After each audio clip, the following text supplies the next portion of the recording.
Shalom saudara yang Tuhan Yesus Kristus kasihi, berjumpa kembali dalam program Firman hari ini. Firman Tuhan pada hari ini terambil dari Markus pasal 7 ayatnya yang ke-29, demikian firman Tuhan.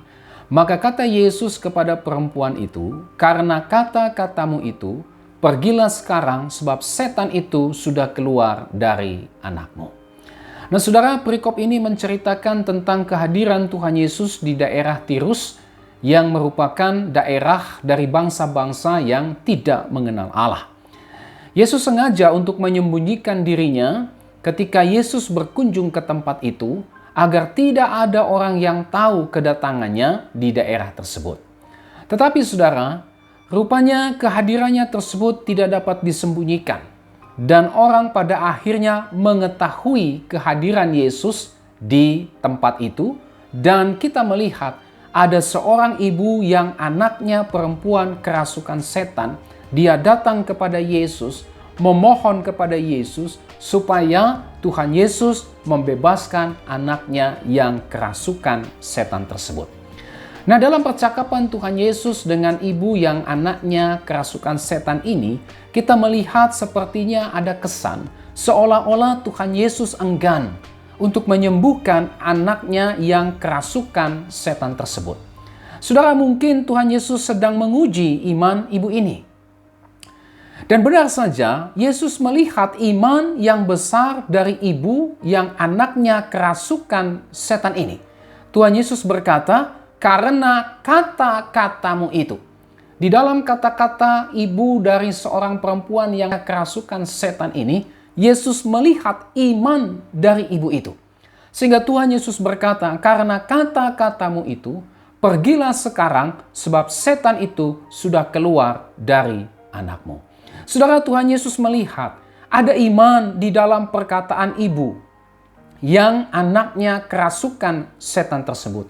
Dan oleh karena imannya kepada Yesus Kristus, maka setan pun keluar dari anaknya perempuan tersebut tanpa Yesus harus datang ke rumah ibu tersebut. Nah, ada beberapa pelajaran penting yang kita bisa ambil dari bagian firman Tuhan ini, saudara.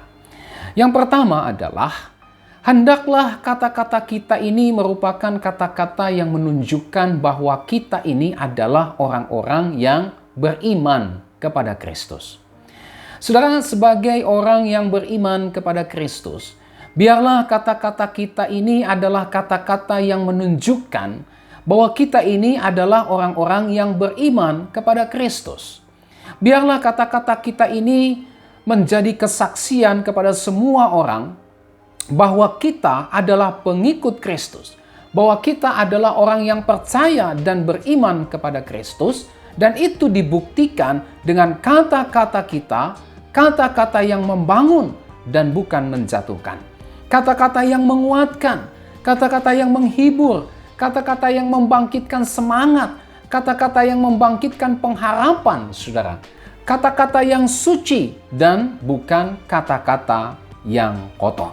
Kata-kata yang memberkati dan bukan mencaci maki, apalagi menyumpahi. Inilah kata-kata yang seharusnya ada dari kita orang yang percaya, dari kita orang yang beriman kepada Kristus. Saudara, adakah selama ini kata-kata kita justru malah melukai?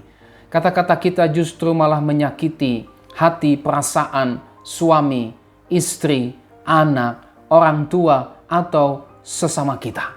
Ya, kita senang untuk mengeluarkan kata-kata yang menyakiti orang-orang yang ada di sekitar kita. Atau bisa saja kita mengeluarkan kata-kata yang tidak baik terhadap Tuhan. Seperti misalnya kita bersungut-sungut kepada Tuhan. Nah, hari ini melalui firman Tuhan ini, mari kita memohon ampun kepada Tuhan. Kalau kita mungkin telah mengucapkan kata-kata yang tidak menjadi berkat bagi sesama kita.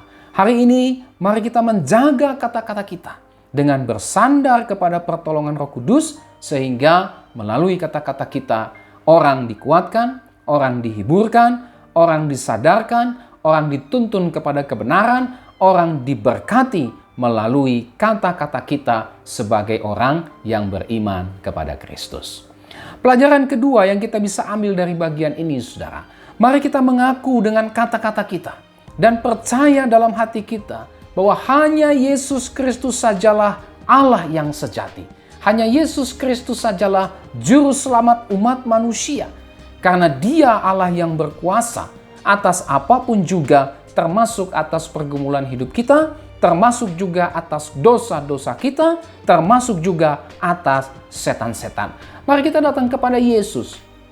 Karena hanya Yesus yang sanggup melepaskan kita dari kuasa dan kutuk dosa, dan hanya Yesus juga yang bisa melepaskan kita dari ikatan kuasa setan-setan seperti yang dialami oleh seorang ibu yang memiliki anak perempuan yang dirasuk oleh setan. Mari kita beriman kepada Yesus Kristus dengan mempercayakan hidup kita sepenuhnya hanya kepada Dia.